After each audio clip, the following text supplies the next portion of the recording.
हवा यूं ना कही कि कलाऊ बराग निकल जाए ना, क्योंकि वो चलती है समगति से। समगति से चलने वाला व्यक्ति कभी दिमाग का हल्लुक नहीं हो सकता।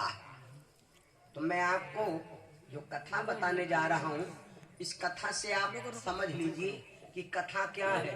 तो जो मैं बोलूंगा एक स्पष्ट बोलूंगा, आपके बात समझ में भी आएगी।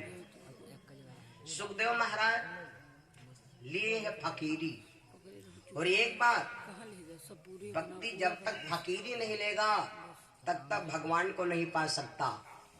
जब फकीरी लेगा तब वो भगवान के दरबार जाएगा। अगर अमीरे भगवान पावत होती तो इतने बड़े बड़े दिग्गज नेता चले गए, अटल बिहारी वाजपेयी, कल्याण सिंह, बड़े बड़े नेता चले गए धरती पर से।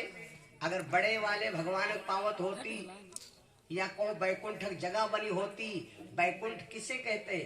बैकुंठ कहते हैं इत बैकुंठा, विगत कुंठा, जहां पर भगवान की बुराई नहीं, माताओं तुम्हारे पति की बुराई नहीं, भक्तों तुम्हारे गुरु की बुराई नहीं, वही है बैकुंठ।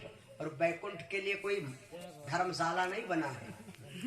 जहाँ पर ईश्वर की बुराई, जहाँ पर गुरु की बुराई, जहाँ पर भगवान की निंदा हो रही है, वहाँ पर भगवान का रैन बसेरा नहीं हो सकता है। आइए मैं आपको कथा में प्रवेश करूं, ज्यादा ना बोलते हुए भगवान के सत्संग में ले चलूं। और कथा के साथ साथ तमाम सारी बातें हम आपको बताएंगे। बहुत सारी बातें गले में रह गए हैं, कल लाएंगे।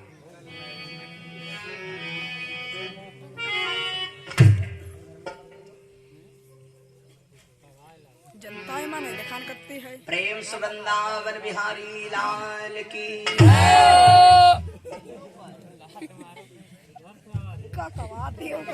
मेरे भैया आइए हम आपको कथा में चलते हैं, गौर से सुनना। तो मैंने आपको बताया था सुखदेव महाराज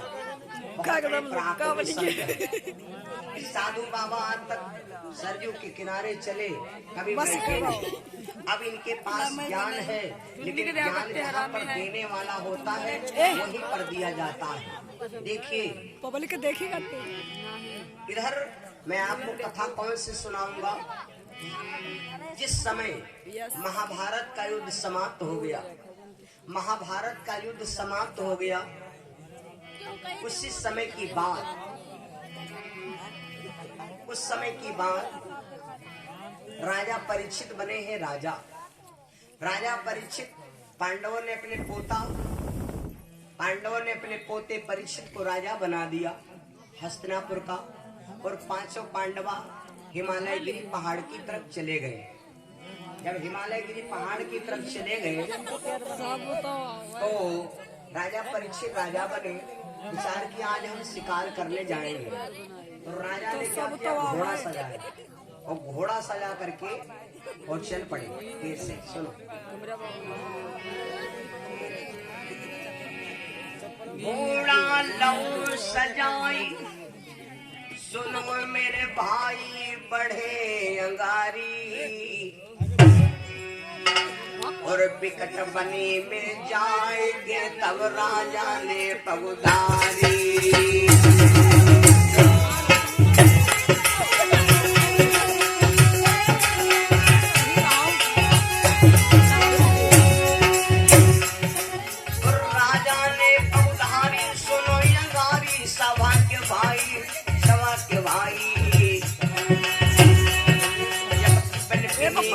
बीच में तब राजा पहुँचे जाए।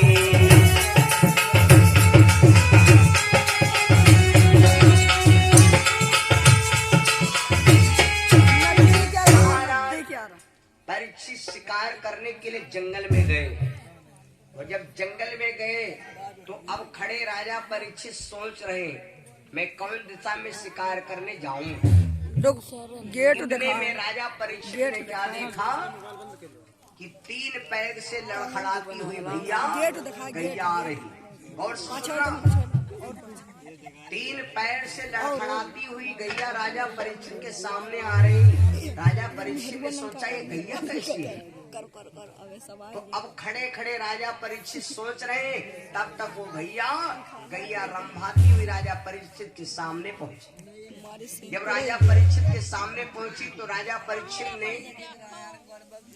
बरबस आगे बढ़ करके और गैया को रोका, ए गऊ, ए गैया।